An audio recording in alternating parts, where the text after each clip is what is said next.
বুদ্ধিমান লোক কাকে বলে, কত প্রকার এবং কি কি এই ভিডিও থেকে সেটাই দেখতে পারবেন। দেখুন, সিটি কর্পোরেশন বা রাস্তাঘাটের ময়লা পরিষ্কার করার জন্য দারুণ একটা জিনিস তৈরি করেছে। এই গাড়িটা জাস্ট ঠেলা দিবে, ময়লাগুলো অটোমেটিক এর মধ্যে লোড হবে। তারপরে দেখুন, এত চমৎকার একটা জিনিস, এটার কিন্তু দুইটা ফাংশনস রয়েছে। আপনি উপরে কোনো কিছু নামাতে বা কাজ করতে হলে এটাকে ব্যবহার করতে পারবেন, আবার প্রয়োজনে ফোল্ডিং করে এটাকে চেয়ার হিসেবে ব্যবহার করতে পারবেন। চমৎকার। তারপরে এই জিনিসটা দেখুন, রাজমিস্ত্রিদের টার্গেট করে বা যারা ইলেকট্রিশিয়ান আছে তাদের টার্গেট করে বানানো হয়েছে।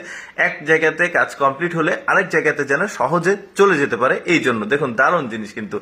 তারপরে দেখুন, এটা রেস্টুরেন্টের এমন একটা চেয়ার বা টুল যেটা একদম মাল্টি ফাংশনাল একটা ফার্নিচার তৈরি করছে। দেখুন, এটা প্রয়োজন শেষে ঠিক এইভাবে জড়িয়ে ব্রিড কেসের মতো করে এটা আরেক জায়গায় নিয়ে যাওয়া যাবে। তারপর দেখুন, বাড়িতে প্রবেশ করার জন্য এত চমৎকার একটা গেট তৈরি করেছে। কোনো গেটম্যান লাগবে না, কোনো দারোয়ান লাগবে না। দেখুন, ছেলেটা চলে গেল অটোমেটিক, এখন কিন্তু বাসায় প্রবেশ করলে গেটটা অটোমেটিক লেগে যাচ্ছে। তারপরে দেখুন, এটা যারা কৃষক রয়েছে তারা যখন ধান শুকাতে দেয়, এতগুলো ধান একসঙ্গে তোলা কিন্তু সম্ভব হয় না, এক জায়গায় একত্রিত করা। এই জন্য এটা চমৎকার একটা জিনিস। দেখুন, একত্রিত করা যাচ্ছে এখন সব ধানগুলো। শুধু একত্রিতই না, এই ধানগুলোকে আবার বস্তাতে লোড করার জন্য সহজে, দেখুন এই যে এই জিনিসটা তৈরি করেছে। বস্তা লোড করা কিন্তু খুবই কষ্টকর হয় কৃষকদের জন্য, যখন ধান শুকিয়ে যায় বা গম ভুট্টা এগুলো এটাতে তৈরি করতে পারবে। তারপরে দেখতে পাচ্ছেন, এটাও বেশ চমৎকার একটা জিনিস তৈরি করেছে। এটা